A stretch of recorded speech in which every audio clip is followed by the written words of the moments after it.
Bonjour à toutes et à tous, je m'appelle Bertrand Fous, je suis un des fondateurs d'un organisme qui s'appelle Solon, un organisme de Montréal qui soutient le développement de projets collectifs en transition socio-écologique, ancrés dans les quartiers de Montréal et puis qui se base sur la participation citoyenne. Alors j'ai lu le cas auquel vous êtes confrontés et puis c'est un cas très intéressant.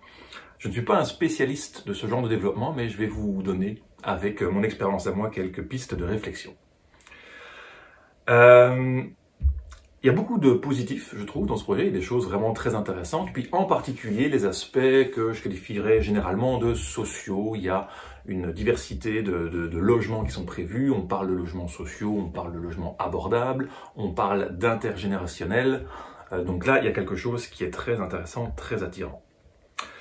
Mes deux principaux enjeux, mes deux catégories d'enjeux, la première c'est évidemment la question écologique. Est-ce qu'on parle vraiment d'un projet écologique alors que c'est une exigence de la mairesse et des sœurs?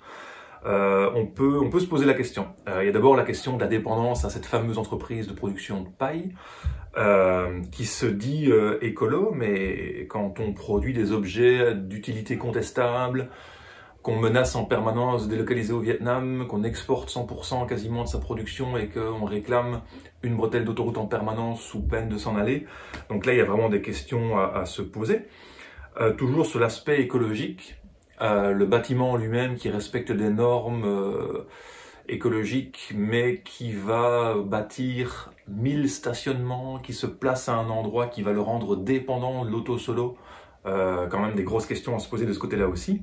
Et évidemment, le gros enjeu de la destruction du boisé, destruction des écosystèmes, pour mettre une autoroute. Et évidemment, grosse question à se poser, est-ce que de nos jours, c'est encore le type de projet qu'on souhaite? Donc, enjeu pour moi écologique. Et aussi, deuxième catégorie, enjeu économique, qui sera intéressant de discuter. Ça semble être un projet à vocation économique, mais il y a des questions à se poser sur de quel développement économique parle-t-on, que souhaite-on?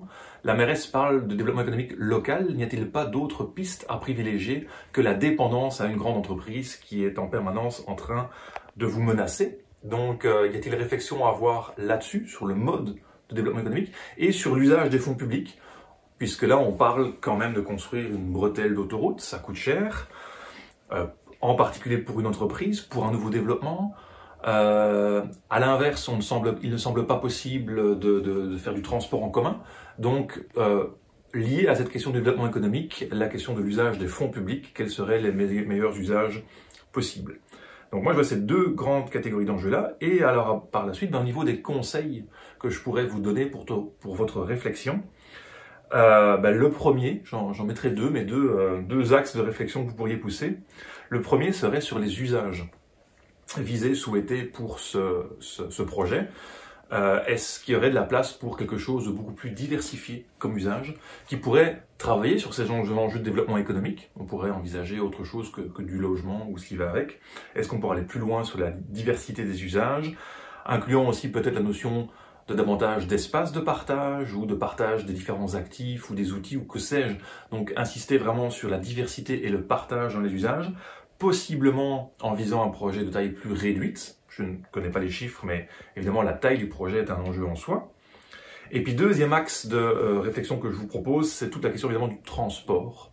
Ne peut-on pas mieux faire? On peut pas simplement mettre 10% de place avec une borne électrique puis prétendre que c'est écologique. Il faut aller beaucoup plus loin que ça.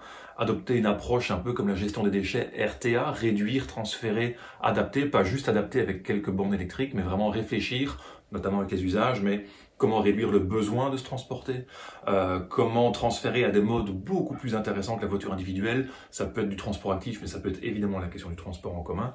Donc comment est-ce que la question du transport est intégrée à la question écologique?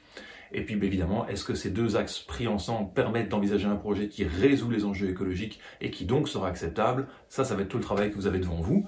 Bonne chance, félicitations de prendre ça en compte. Et puis, à bientôt!